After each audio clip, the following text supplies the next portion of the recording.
آج ہمارے اس پارے کی مین پرسنالٹی ہیں ابو ذر غفاری، جن کے بارے میں فرمان نبوی ہے کہ ارض و سما نے ابو ذر سے بڑھ کر دل کا سچا کوئی نہ دیکھا ہوگا۔ اللہ نے ان کو کتنی دولت دی، کتنی نعمتیں دی، لیکن یہ بگڑے نہیں۔ انہوں نے اپنی دولت کو اللہ سے اپنے تعلق کے بگڑنے کا ذریعہ نہیں بنایا۔ کون تھے؟ قبیلہ غفار سے تھے، ودان نام کی بستی میں رہتے تھے۔ عرب تاجر اکثر ملک شام اور دیگر ملکوں میں جاتے ہوئے یہاں سے گزرتے تھے۔ آپ کہہ لیں کہ قبیلہ غفار کی معیشت کا دار و مدار اسی آمدن پر تھا جو عرب تاجروں کے یہاں رہنے کے وقت ملتی تھی۔ اگر تاجر یہاں خرچ کرنے سے گریز کرتے تو قبیلہ غفار لوٹ مار شروع کر دیتا، پھر جو چیز ہاتھ لگتی اس کو لے لیتے۔ اب جندب کا نام سنا ہوگا، جندب بن جنادہ، وہ بھی اسی قبیلے سے تھے جن کی کنیت ابو ذر تھی، یعنی ان کی کنیت ابو ذر اور نام جندب بن جنادہ، جرت والے، دانش مند، دور اندیش، شروع سے بتوں سے نفرت، جس کو قوم پوجتی تھی۔ ہم تو قوم کی طرح ہر رسم کو پوجتے ہیں نا، یہ نہیں پوجتے تھے۔ اور ان کو یہ بھی پتا تھا کہ عرب اس وقت عقیدے کی خرابی کا شکار ہو چکے ہیں اور ایک نئے نبی کی آمد کا وقت قریب ہے۔ جب ان کو پتا چلا کہ مکہ میں ایک شخص نے نبوت کا دعویٰ کیا ہے تو اپنے بھائی، جن کا نام تھا انیس، ہم انیس پڑھتے ہیں ویسے انیس ہے، کہنے لگے کہ آپ مکہ جائیے، ذرا دیکھ کر تو آئیے کیا ہو رہا ہے، کون ہے وہ شخص جس پہ وحی آتی ہے۔ خیر وہ گئے، وہاں سب کچھ کر کرا کے باقی واپس آئے، اللہ کے نبی کی باتیں بھی سنی، سب کچھ کر کے آ کے بتا دیا۔ انہوں نے سب باتیں سنی، کہا بتاؤ اس کا اخلاق کیسا ہے؟ جب انہوں نے ان سے پوچھا، کہا بہت اچھے اخلاق کے ہیں۔ کہا اس کی گفتگو کیسی ہے؟ کہا بڑی پرتاثیر ہے، یہ سننے والا وجد میں آ جاتا ہے اور آپ سے متاثر ہوئے بغیر رہتا ہی نہیں ہے۔ گفتگو کیسی؟ کہنے لگے بڑی مربوط ہے، فلوئنسی ہے، سیکوینس ہے، ٹوٹی بھی نہیں، چی چی بیچ میں ایک ہی جملہ دو چار دفعہ توڑ پھوڑ کے نہیں بولتے، ادھورے جملے نہیں، سیدھی گفتگو تھی نبی کی۔ کہا لیکن ہم اس کو شعر نہیں کہہ سکتے، ہے نثر۔ ابو ذر نے اپنے بھائی سے کہا اچھا لوگ اس کے بارے میں کیا کہہ رہے ہیں؟ کہنے لگا لوگ تو ان کو جادوگر اور نجومی اور شاعر کہتے ہیں۔ اب یہ ساری باتیں سن کے ابو ذر کہنے لگے بھائی باتیں تو آپ سے سن لی لیکن مجھے تسلی نہیں ہوئی، آپ میرے گھر والوں کا خیال رکھیں، اب میں جاتا ہوں۔ اور یہ پھر گئے اور پھر وہیں کے ہو رہے، ایک پانی کا مشکیزہ اور تھوڑا سا زیادہ راہ لیا اور دوسرے دن اللہ کے نبی کی زیارت کے لیے مکہ نکل گئے۔ جس میں تڑپ ہوتی ہے نا وہ دور سے بھی آ جاتے ہیں، اور طلب نہیں ہوتی تو قریب سے بھی بندہ فائدہ نہیں اٹھاتا، یہ حقیقت ہے۔ چراغ تلے کئی دفعہ اندھیرا بھی ہوتا ہے۔ خیر ابو ذر جو تھے پیدل چلتے ہوئے مکہ پہنچے۔ اب یہ وہ دور تھا کہ جب قریش والے نبی صلی اللہ علیہ وسلم اور صحابہ کے دشمن تھے۔ ان کو خوف تھا کہ کسی کو اگر پتہ چل گیا کہ میں کیوں آیا ہوں تو میری پکڑ ہو جائے گی اور پھر پکڑ لیں گے۔ 3 راتوں تک یہ حضرت علی کے مہمان رہے، کیونکہ جب یہ مسجد میں ہوتے تو حضرت علی اپنی مہمان نوازی کی عادت کی وجہ سے ان کو گھر لے جاتے، وہ بھی ان کو خوب کھلاتے پلاتے، لیکن پوچھتے نہیں کہ آپ کہاں سے آئے اور کیوں آئے۔ جب تیسرا دن آ گیا تو آخر حضرت علی نے پوچھا کہ آپ کیوں آئے ہیں اور کون ہے؟ انہوں نے کہا کسی کو بتاؤ گے تو نہیں؟ کہا نہیں۔ انہوں نے بتایا کہ میں نے سنا ہے کہ ایک شخص نے یہاں نبوت کا دعویٰ کیا ہے، میں ان کو ملنے آیا ہوں۔ کہا اچھا، حضرت علی کا تو چہرہ کھل گیا۔ اچھا ایسا کرو کل صبح میرے پیچھے پیچھے چلتے آنا، اگر میں نے رستے میں کوئی خطرہ دیکھا، یعنی کوئی ایسا بندہ دکھ گیا جس کو ہمارا ادھر جانا چبھے گا تو میں رک جاؤں گا، آپ چپکے سے ایسا سے نکل جائیں تاکہ کسی کو شک نہ پڑے۔ ہاں اگر میں کسی کے گھر میں داخل ہوں تو آپ بھی پیچھے آ جائیے گا۔ کہا ٹھیک ہے۔ اگلے دن پھر یہی ہوا اور حضرت علی اس اللہ کے بندے کو لے کر نبی صلی اللہ علیہ وسلم کے پاس پہنچے، اور ابو ذر غفاری نے جو ہی آپ کو دیکھا کیا کہا؟ السلام علیکہ یا رسول اللہ، وعلیکہ السلام، اللہ کے نبی کا جواب، ورحمتہ وبرکاتہ۔ تاریخ اسلام میں ابو ذر کو یہ شرف حاصل ہے کہ انہوں نے سب سے پہلے نبی صلی اللہ علیہ وسلم کے لیے یہ الفاظ بولے تھے، پھر بعد میں یہی انداز مسلمانوں میں رائج ہو گیا۔ خیر اللہ کے نبی نے اسلام کی دعوت دی، قرآن سنایا، فوراً انہوں نے کلمہ پڑھا، اور یہ 4 یا 5ویں صحابی ہیں، یعنی اول درجے کے لوگوں میں سے۔ خود اپنے واقعات بہت سناتے ہیں کہتے اللہ کے نبی نے مجھے اسلام کے مسائل بھی سمجھا دیے، سب کچھ بتا دیا، قرآن کی باتیں بھی، لیکن کہا کہ ابھی کسی کو اپنے اسلام کا نہ بتانا کہ آپ مسلمان ہو گئے، کہیں آپ کو یہ لوگ قتل نہ کر دیں۔ میں سوچ رہی تھی کہ ہمیں تو کوئی تکلیف نہیں دیتا، ہم پھر بھی نہیں بتاتے ان کو کہ اسلام کیا ہے۔ خیر، یہ کہتے ہیں کہ اللہ کے نبی، ذات کی قسم جس کے قبضے میں میری جان ہے، ایک بار تو ضرور مکہ سے جانے سے پہلے قریش کے سامنے کلمہ حق بیان کر کے جاؤں گا۔ جرأت والے تھے۔ کہتے میرے جذبات دیکھ کر اللہ کے نبی چپ ہو گئے۔ میں وہاں سے نکلا، قریش آپس میں بیٹھے گفتگو کر رہے تھے، میں نے ان کے پاس آ کر ایک دم اونچی بات سے کہا، اے خاندان قریش، میں صدقے دل سے گواہی دیتا ہوں کہ اشہد اللہ الہ الا اللہ اور محمد رسول اللہ۔ کہتے ابھی میرے کلمات ان کے کانوں کو ٹکرائے تھے کہ وہ بھڑک اٹھے، بے دریغ مجھے مارنا شروع کیا، قریب تھا کہ میری موت واقع ہو جاتی۔ اتنے میں پھر اللہ کے نبی کے چچا عباس بیچ میں آئے میری حمایت میں اور کھڑے ہو گئے، کہنے لگے عقل کے اندھو، تم دیکھ نہیں رہے تم کن کو کر رہے ہو؟ تمہارا مقدر بگڑ چکا ہے، تم ایسے شخص کو مار رہے ہو جو قبیلہ غفار سے۔ ابھی آپ کو پتا ہے کہ تجارت میں ادھر سے گزرتے تھے، کہنے لگے کہ تم اگر اس کو کچھ کر دو گے تو تمہاری ساری تجارت بند ہوگی، یعنی روٹ ہی بند ہو جائے گا تمہارا۔ اور اس بات پہ پھر لوگوں نے ان کو چھوڑا، جب یہ بے ہوش تھے ہوش میں آئے تو کہتے ہیں کہ میں اللہ کے نبی کے پاس آیا اور میری حالت دیکھ کر پھر آپ بہت دکھی ہوئے۔ آپ نے کہا میں نے آپ کو کہا تھا نا کہ ابھی اپنے اسلام کا اظہار نہ کریں، یعنی وقت سے پہلے چیزوں کو ایکسپوز نہیں کرنا چاہیے۔ بہرحال بہت سارے قصے کہانیاں، یہ اپنی قوم کے پاس گئے، سب کو کہیں اکٹھے ہو جاؤ، یک مشت پوری قوم کو انہوں نے دعوت دی، آپ نے اسلام کا بتایا اور انہیں کہا تم بھی مسلمان ہو جاؤ، اور ان کی پوری قوم مسلمان ہو گئی۔ اللہ اکبر کبیرہ۔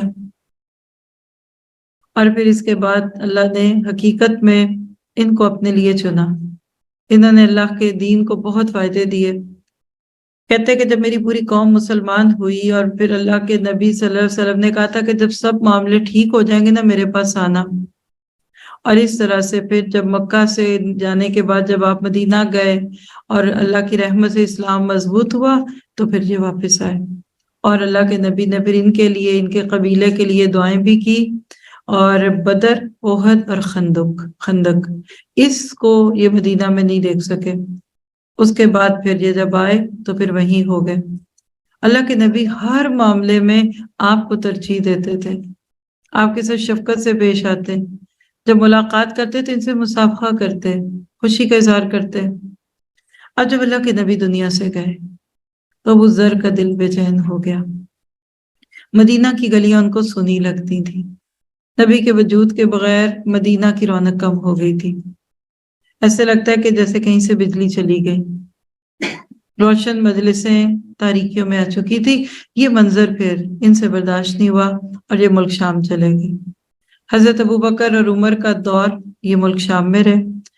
حضرت عثمان کی خلافت میں دمشق کی طرف چلے گئے، دیکھا وہاں کے مسلمان دنیا داری میں جا چکے ہیں، بہت پریشان ہوئے۔ بالآخر حضرت عثمان نے ان کو مدینہ بلایا، یہ وہاں آئے اور آ کر دیکھا کہ لوگ یہاں کے بھی دنیا میں چلے گئے تو لوگوں پہ تنقید شروع کر دی، جس کی وجہ سے لوگ تنگ آئے۔ تو حضرت عثمان نے پھر ان کو ربضہ، را با زال ہا نام کی ایک بستی میں منتقل ہونے کا حکم دیا۔ چھوٹی سی بستی تھی مدینہ کے سبربس میں، آپ الگ تھلگ اس بستی میں زندگی کے دن پورے کرنے لگے، بالکل بے نیاز، اللہ کے نبی اور ابو بکر عمر کے نقش قدم پہ چلتے ہوئے، دنیا پر آخرت کو ترجیح دیتے ہوئے وہاں رہنے لگے۔ ایک دن ایک شخص ان کے گھر آیا تو دیکھا ادھر ادھر تو کوئی سامان ہی نہیں ہے، تعجب ہوا، کہنے لگے ابو ذر آپ کا سامان کدھر ہے؟ فرمایا ہمارا ایک دوسری جگہ گھر ہے، وہ وہاں بھیج دیا۔ کہا ادھر کیوں نہیں رکھا؟ کہا ادھر کا مالک رکھنے نہیں دیتا۔ پتہ کیا چلا کہ ان کا دوسرا گھر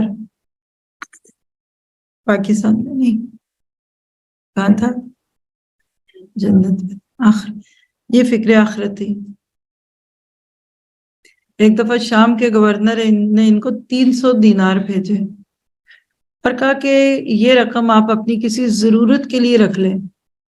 اتنا ان کو برا لگا، بڑی بے نیازی سے دینار واپس کر کے کہا تجھے اپنے علاقے میں میرے سے غریب کوئی نہیں دکھا؟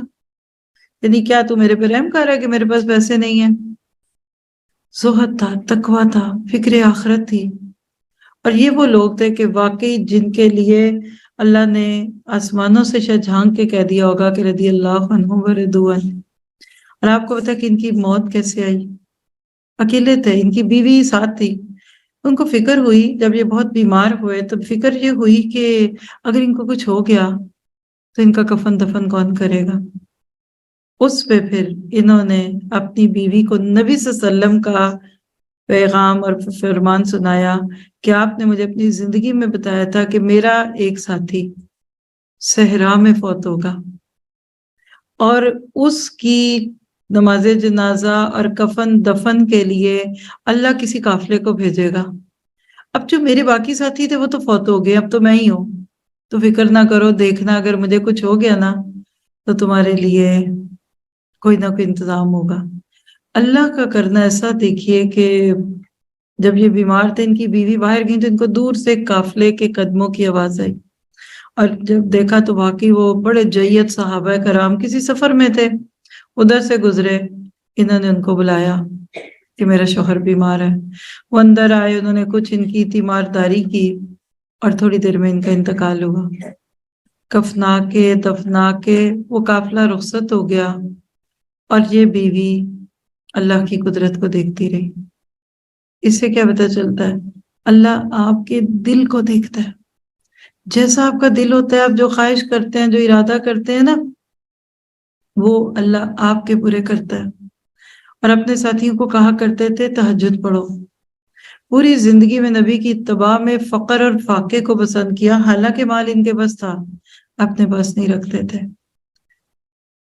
اور اللہ کے نبی سے شدید محبت تھی ان کی. اللہ کے نبی صلی اللہ علیہ وسلم کی یہ بات کہ آدمی اس کے ساتھ ہوگا جس سے وہ محبت کرے گا، اس بات کو سن کر بار بار یہ جملہ دہرانے لگے کہ مجھے اب اس کی خوشی ہے. اور آپ کو پتہ کہ ان کی شکل نبی صلی اللہ علیہ وسلم سے ملتی تھی. کتنے صحابہ کی شکل اللہ کے نبی سے ملتی تھی. ان میں ایک نام ڈال دیجئے. زندگی اور موت اللہ کے ہاتھ میں ہے، اس پہ ان کا یقین تھا. اور اپنی موت کے وقت بھی یہ بڑے مطمئن تھے، بڑے خوش تھے. تو بہرحال اللہ تعالیٰ ایسے لوگوں کی باتیں کر کے آپ کو مجھے اپنی فکر لگا دیتا ہے. ان کی آخری وصیت سن لیجئے. ایک شخص ہیں، اشتر ان کا نام ہے، کہتے ہیں کہ ابو ذر نے وقت وفات کہا اگر میرے ذاتی کپڑوں میں سے کوئی کپڑا کفن کے لیے مل جائے تو کسی دوسرے کپڑے کا کفن نہ بنانا. دوسری صورت میں تمہیں اللہ کی قسم دے کر کہتا ہوں کہ مجھے کوئی ایسا آدمی کفن نہ پہنائے جو حکمران یا حکمران کا نائب یا ملازم رہا ہو. کیوں؟ اس کی کمائی میں شک ہو سکتا ہے. موجود لوگوں میں سے سارے لوگ کسی نہ کسی حیثیت میں حکومت سے منسلک رہے تھے سوائے ایک انصاری نوجوان کے. اس نے کہا میری گٹھری میں میری ماں کے بنے ہوئے 2 کپڑے ہیں، یہ دونوں میرے پاس ہیں. ابو ذر نے فرمایا تو ہی میرا خم خیال ساتھی ہے، لہذا مجھے کفن پہنانا. یہ احمد کی روایت ہے. کیا عجزی ہے، کیا انکسار ہے، کیا دنیا سے بے رغبتی ہے. اور وہ روایت جو آپ نے کتنی دفعہ پڑھی سنی ہوگی نا، آج آپ کو پتہ چلے گا کہ ان کی فکر آخرت کیا تھی. یہ ابو ذر کی روایت ہے. کہتے تھے کہ اللہ کے نبی نے فرمایا کہ بے شک میں وہ چیزیں دیکھتا ہوں جو تم نہیں دیکھتے، اور اس میں وہ سنتا ہوں جو تم نہیں سنتے. آسمان اللہ کے خوف سے چرچرا رہا ہے اور اس کو چرچرانا ہی چاہیے. اس ذات کی قسم جس کے ہاتھ میں میری جان ہے، آسمان میں 4 انگلی جگہ یعنی 3 انچ، 4 انگلیاں ایسے کرے نا تو کیا بنتا ہے 3 انچ، ایسی نہیں جہاں کوئی فرشتہ اپنی پیشانی جھکائے اللہ کے سامنے سجدے میں نہ ہو.